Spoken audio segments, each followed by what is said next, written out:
Misteri Roten. Kisah hidup sejati Roni Muhardi, timbangan hati yang diliput misteri.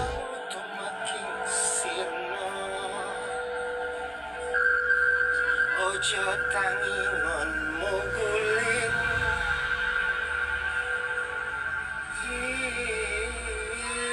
awas jangan tepat di bulan Suro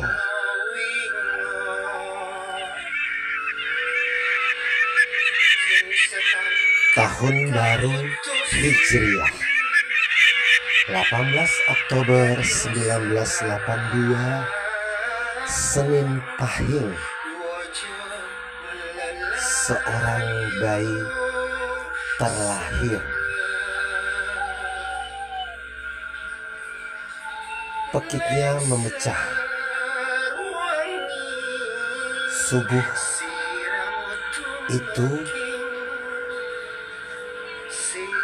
dan seorang bayi lelaki lahir dengan sempurna. Hari demi hari, baru kedua orang tua bayi itu tersadar ketika melihat bintik merah yang ada di bawah mata sebelah kanan. Pemikiran orang tua mungkin bekas gigitan nyamuk. Bintik merah itu semakin hari semakin berkembang,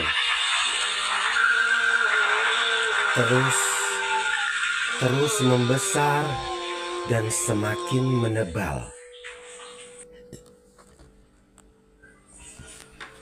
hingga akhirnya bintik merah tersebut sudah seperti koin logam yang membesar, menebal, berwarna merah.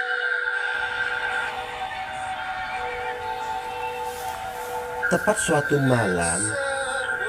malam terang bulan, di mana orang-orang bilang malam purnama, mata bayi itu berair dan terus berair. Ternyata di bulan purnama atau terang bulan, bintik merah di bawah mata yang sudah membesar itu mengalami reaksi. Dan ketika ditanya dengan orang-orang tua, ternyata bintik merah itu istilah Jawa dinamakan toh geni, atau istilah lainnya umumnya dibilang tembong. Namun tembong umumnya selalu berwarna hitam dan tidak menebal seperti daging tumbuh. Namun tembong ini justru warnanya merah seperti jengger ayam, menebal seperti daging tumbuh dan semakin terus mengembang. Menurut kepercayaan orang tua, toh geni ini katanya membawa keberuntungan terhadap orang tua dari anak tersebut. Semakin membesar, semakin bagus peluang rezeki kedua orang tuanya. Memang diakui dari awal anak ini lahir, sang ayah terus mengalami puncak karir yang bagus hingga diangkat menjadi kepala gudang.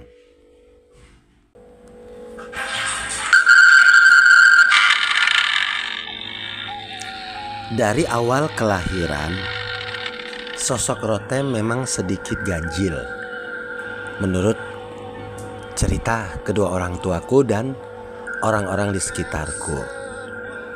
Karena dari lahir sudah ada tanda tepat di bawah mata sebelah kanan di pipi. Ada bintik merah seperti gigitan nyamuk yang dicoba dioleskan minyak kayu putih, namun tetap tidak hilang. Malah semakin hari semakin berkembang, membesar dan warnanya semakin memerah. Terus membesar dan semakin menebal seperti daging tumbuh, dan merahnya seperti jengger ayam, dan semakin bentuknya sudah full seperti koin, uang koin. Nah, akhirnya kedua orang tuaku mulai bertanya ke orang-orang tua, ini apa? Ternyata orang tua bilang itu namanya toh geni kalau istilah Jawa. Toh geni itu kalau istilah umum bisa dibilang tembong. Cuman kalau tembong umumnya berwarna merah. Kalau menurut umumnya istilahnya tembong. Namun tembong itu kan identik berwarna hitam dan tidak berkembang. Tapi ini berwarna merah seperti jengger ayam dan terus menebal seperti daging tumbuh. Nah, akhirnya orang tua mulai khawatir, takutnya semakin membesar lama-kelamaan akan menutupi mata. Hingga akhirnya konsultasi ke dokter, dan dokter memutuskan itu bisa dihilangkan dengan menggunakan praktek sinar laser katanya. Tapi proses itu pelan-pelan dan akan hilang total. Namun satu sisi dari menurut kepercayaan orang-orang tua, bahwasannya toh geni itu konon katanya membawa keberuntungan buat orang tuanya. Dan memang sih menurut cerita kedua orang tua, ketika tembong itu dari mulai kecil sampai membesar, pekerjaan bapak alhamdulillah meningkat drastis sampai akhirnya bapak diangkat menjadi kepala gudang di satu perusahaan swasta besar di kota Medan, perusahaan internasional. Satu sisi kedua orang tua dilema. Kalau mengikuti omongan orang tentang konon kabarnya toh geni itu membawa rejeki, tapi satu sisi kalau dibiarkan takut terus membesar menutupi bola mata anaknya. Hingga akhirnya ngambil keputusan ikuti saran dokter. Saat itu di tahun itu ada rumah sakit besar, rumah sakit internasional yang kebetulan kedua orang tua punya asuransi, hingga akhirnya dirujuk ke rumah sakit itu dengan dokter khusus yang menangani proses sinar laser, sinar X-ray untuk menghilangkan tembong merah tersebut. Ya, konon setelah beberapa kali proses, mulai ada perubahan. Dagingnya tidak menebal, warnanya juga tidak lagi memerah menyala. Di mana sebelumnya ketika malam terang bulan, mata selalu berair, seperti ada reaksi dengan bulan purnama dengan terang bulan. Lama-kelamaan kian menipis hingga akhirnya tembong itu hilang. Dan ada bekas sedikit lah, tapi menyamar dengan warna kulit. Namun ternyata proses tembong merah tersebut hilang memang mempengaruhi pekerjaan orang tua. Begitu hilang total tembong itu, tidak lama ceritanya katanya bapak diberhentikan dari kepala gudang, dipindah ke bagian lain di mana proses karirnya di situ hanya stuck di tempat. Tetap dijalani orang tua sampai beberapa waktu hingga akhirnya ada kendala sikut menyikut. Biasalah soal pekerjaan yang akhirnya membuat orang tua terdepak dari perusahaan tersebut. Dan di situ sedikit ada percaya tidak percaya kedua orang tua tentang masalah toh geni yang ada di pipi saya itu. Ya, selesai cerita soal toh geni. Di umur balita, sosok Rotem, sosok saya ini kata orang tua seperti memiliki teman gaib atau teman tak kasat mata, di mana anak ini katanya ketika saya masih kecil saya seperti bermain ada temennya padahal tidak ada, berbicara sendiri, main petak umpet, tiba-tiba hilang dan ketika dicari sudah ada di balik lemari. Konon seperti itu. Ya, sampai usia mau menuju SD pun memang sedikit ada keganjilan, suka melihat juga katanya hal-hal yang penampakan seperti itulah. Mungkin kalau istilah sekarang bisa dibilang indigo atau indera keenam. Mungkin saya juga tidak tahu istilahnya, tapi itu yang dialami dan saya juga sempat mengingat semasa-masa kecil memang sih saya dulu sering melihat hal-hal yang aneh-aneh.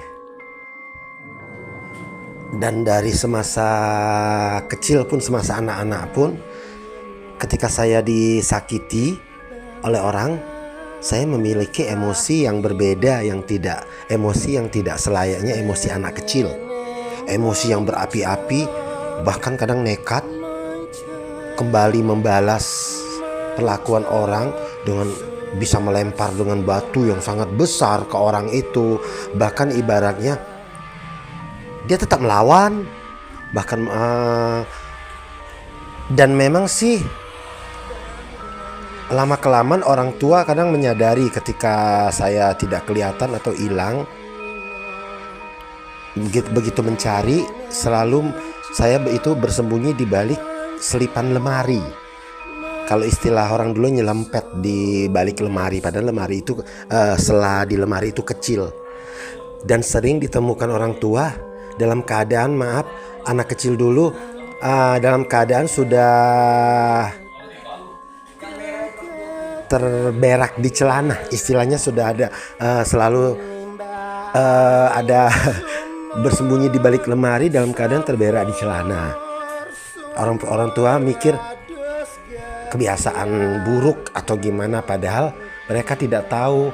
Terkadang ketika saya bersembunyi di balik lemari dan saya kadang selalu melihat hal yang begitu menyeramkan, saking takutnya hingga akhirnya pipis dan buang air besar di celana di balik lemari itu dan tidak ingin keluar sebelum orang sosok itu menghilang gitu.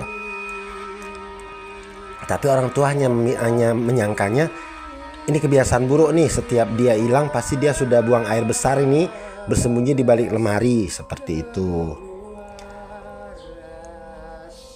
Ya, istilah makanya sosok saya dipanggil Rotem itu, inilah dia ceritanya. Jadi istilahnya Roni Tembong. Orang bilangnya Roni Tembong, hingga akhirnya Rotem. Dan itu menjadi nama kecil, nama akrab. Jadi ketika orang memanggil saya Rotem, berarti itu adalah orang-orang yang punya hubungan batin dekat sama saya. Baik itu keluarga, sanak, atau orang terdekat, yang selalu manggil saya Rotem, Tem.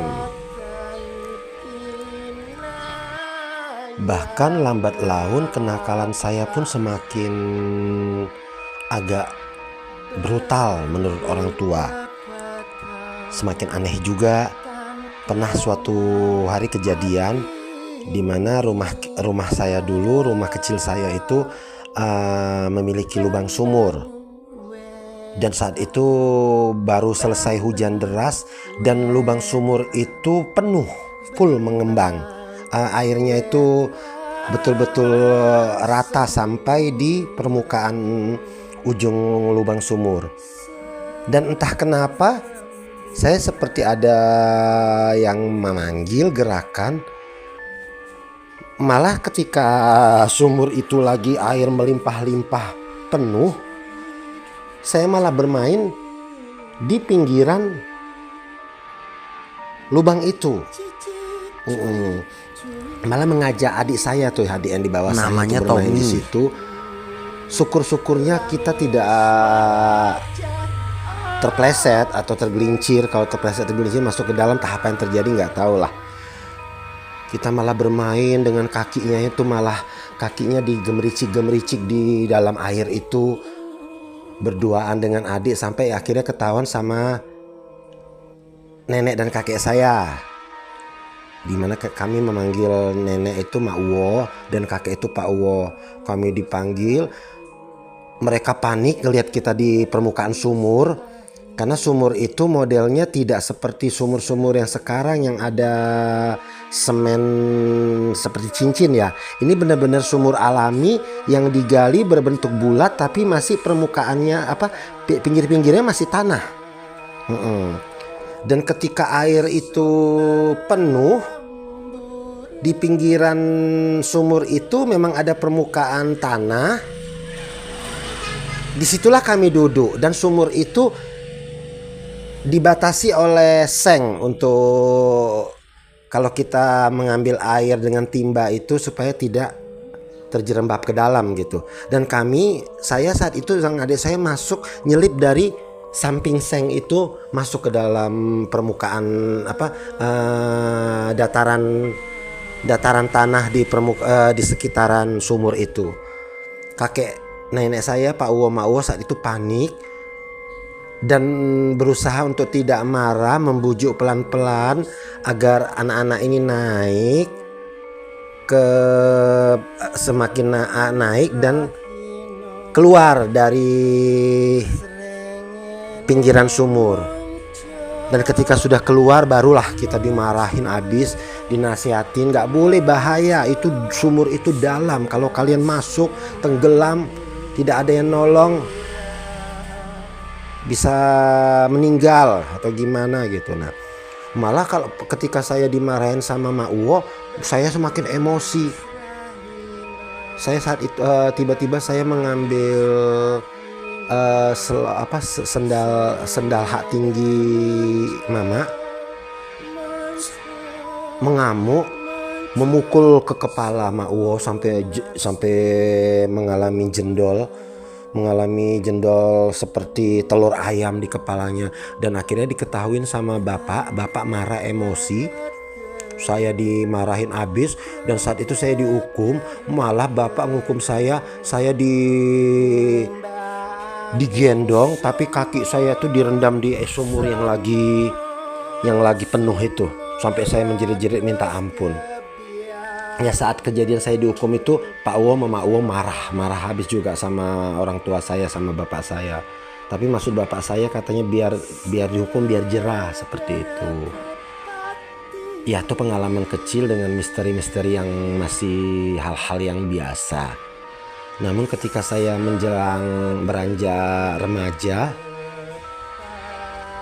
banyak lagi kisah-kisah misteri yang cukup ekstrim yang saya alami di saat saya menjelang umur 17. Dan di mana kisah-kisah saya itu memiliki saksi-saksi yang masih hidup. Tokoh-tokoh, nama-nama orang-orang yang ada di sekitar saya ketika saya mengalami cerita itu tidak akan saya samarkan dan nanti akan saya sebutkan di kisah Misteri Rotem selanjutnya. Saya akan menggunakan nama asli. Semoga nama-nama asli tersebut juga masih masih ada yang sudah tidak ada kontennya, dan syukur-syukur membaca dan mendengar cerita ini, dan mereka juga bisa memberikan kesaksian bahwa kisah ini nyata dan tidak direkayasa sama sekali.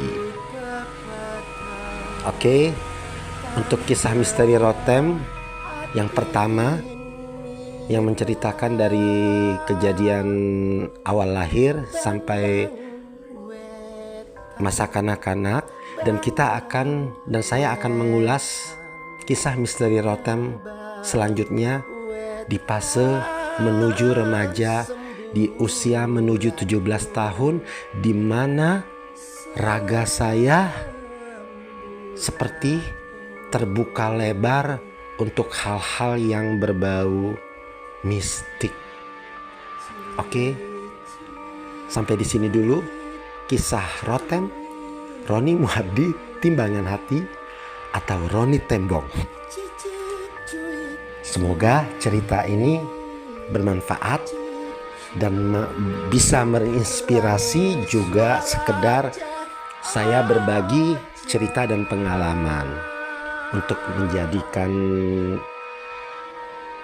ini sebagai story saya pribadi yang akan bisa saya ingat dan bisa saya dengar kembali untuk mengulang memori-memori saya. Terima kasih untuk para pendengar Timbangan Hati, dan jangan lupa di balik misteri Rotem, konten Timbangan Hati juga menghadirkan cover remake lagu-lagu. Ya, coba dibuka dan didengarkan, siapa tahu bermanfaat juga buat para pendengar Timbangan Hati. Terima kasih dan salam Timbangan Hati.